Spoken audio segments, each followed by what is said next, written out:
आपण पाहत आहात महाराष्ट्र टुडे न्यूज। खोपोली रायगड।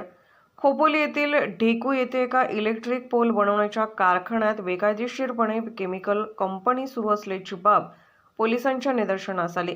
यात मेफेड्रॉन अर्थात MD हा प्रतिबंधित अंमली पदार्थ तयार केला जात असल्याचे समोर आले।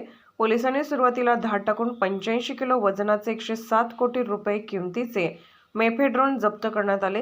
खोपोली पोलिसांनी या प्रकरणात 3 जणांना अटक केली। या गुन्ह्याच्या तपासादरम्यान एका होनाड येथील गोडाऊनमध्ये 177 किलो मेफेड्रॉन जप्त करण्यात आले, ज्याची बाजारातील किंमत 218 कोटीच्या आसपास आहे।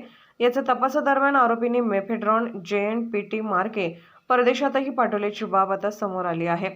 त्यामुळे रायगड जिल्ह्याला अंमली पदार्थ तस्करीचा विळखा पडल्याचे दिसून येत आहे।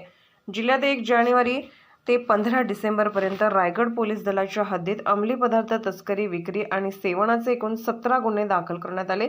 यात 8,414 किलो गांजा, 229 किलो चरस आणि 314 किलो मेफेड्रॉन जप्त केले आहे। तर या प्रकरणामध्ये आजवर एकूण 23 जणांवर कारवाई करण्यात आली आहे। यावरून जिल्ह्यात अंमली पदार्थाच्या वाढत्या तस्करीचा अंदाज येऊ शकतो।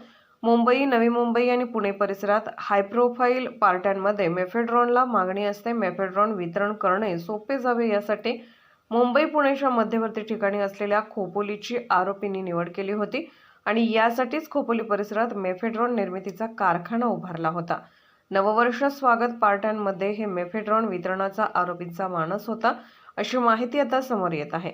खोपोली मेफेड्रॉन प्रकरणाच्या सर्व बाजू तपासल्या जात आहेत। आतापर्यंत 4 जणांना अटक करण्यात आली आहे।